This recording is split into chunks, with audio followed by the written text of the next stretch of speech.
அரியலூர் ஒன்றிய அரசின் நிதிநிலை அறிக்கையில் தமிழ்நாடு புறக்கணித்ததை மக்கள் விரோத பட்ஜெட்டை கண்டித்து மறியல் போராட்டத்தில் ஈடுபட்ட பெண்கள் உட்பட 50 பேர் கைது.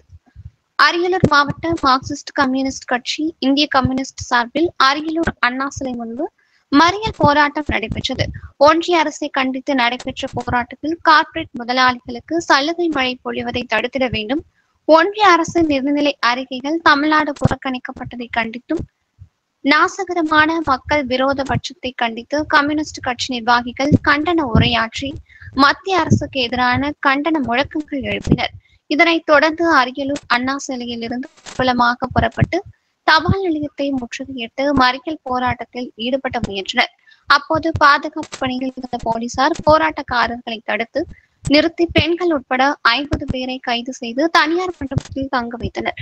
போராட்டத்தில் மார்க்சிஸ்ட் கம்யூனிஸ்ட் கட்சி மற்றும் இந்திய கம்யூனிஸ்ட் கட்சி சார்பில் பலர் கலந்து கொண்டனர்.